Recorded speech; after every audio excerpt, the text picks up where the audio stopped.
Nord Kivu, panique et mouvement d'ambulance après les bombardements d'une position de l'AFC M23 et Kalembe. Beaucoup de gens nous ont posé la question de savoir, mais pasteur, où en est-on avec les deals avec les Américains? Les deals avec les Américains. Alors je vous explique comment les choses se passent. En fait, en réalité, nous, on n'est pas dans la politique, hein? On n'est pas dans les sièges de la présidence, mais nous vous faisons des analyses. Je vous ai toujours dit, ce que je vous fais, c'est une analyse. C'est à vous de voir et de voir si peut-être ce que j'ai dit, ça correspond. Peut-être ça peut correspondre. Mais alors, si vous me posez la question sur les deals, je vais vous expliquer ce qui se passe. En fait, les Américains ont dit clairement ceci à Félix Tshisekedi. Je vous dis ça après une analyse personnelle, et vous allez vérifier. Je vais vous dire pour l'analyse. Les Américains ont dit ceci à Félix Tshisekedi. Bon, prouve-nous que tu es capable de libérer les territoires. Nous te laissons le temps. Libère Goma, libère Bukavu et récupère tous ces territoires. Fini avec ces gens-là. Nous avons compris. Les jeux qui se passent avec Kagame et les autres, nous avons compris. Mais on a fait tout pour finir avec eux. Donc, pour le moment, la communauté internationale a autorisé à Félix Tshisekedi de ne plus négocier, de terminer ça avec la guerre. C'est tout ce qui va se passer.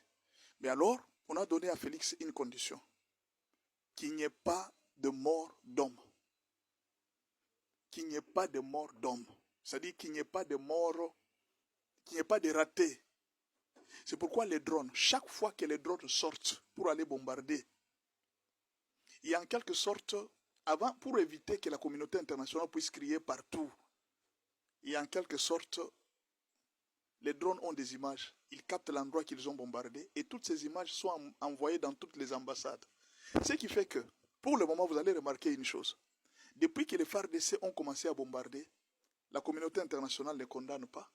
Doha, le Qatar ne condamne pas. Les États-Unis ne condamnent pas. Il n'y a aucune nation qui condamne. Oh non, nous regrettons beaucoup pour l'arrêter. Vous avez entendu une nation condamnée? On ne condamne pas. Parce que c'est un ordre qu'on a donné à Félix. Il dit termine avec ces gens. Extermine-le.